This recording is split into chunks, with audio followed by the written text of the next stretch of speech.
One of the things that I love about our staff here at St. Walter is that we are a true community, and we strive in different ways to support one another in our lives.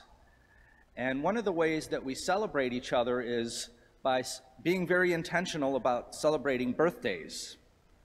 This, of course, is a way of sharing gratitude and appreciation for people, and it is a way for us to share our joy in the middle of the day where we'll kind of put all of our work aside and sit down and talk for a while.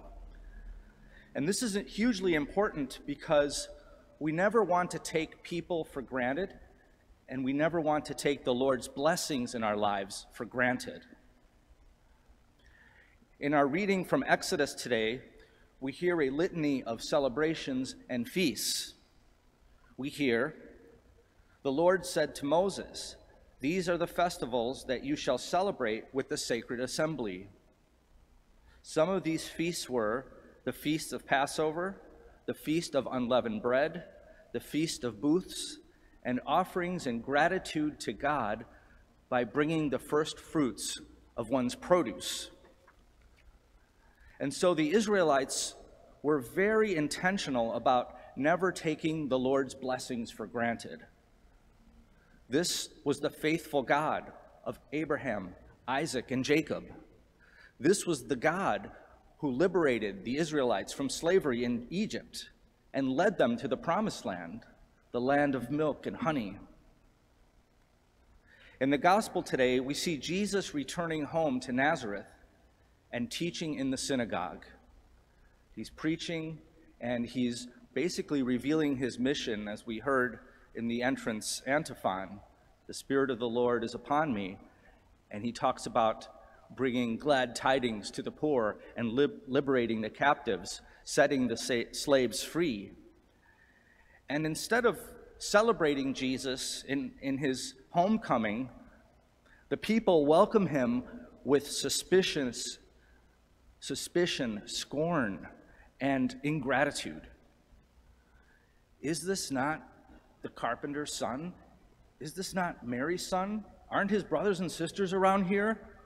Where did he get such wisdom? Their attitude was basically, who does he think he is? Who does this guy think he is to come back here and preach to us? That's little Jesus, right? Refusing to see him for who he was, right? And as we heard, sadly, they took offense at him. For me, that's one of the saddest lines in all of Scripture, one of the most tragic lines. This whole scene is very tragic. Can you imagine how that made Jesus feel, coming home and people despising you and not seeing you for who you truly are and rejecting you? And Jesus says a prophet is not welcome in his native place. And because of their lack of faith, he could do no mighty works there. How tragic is that? That's as sad as it gets.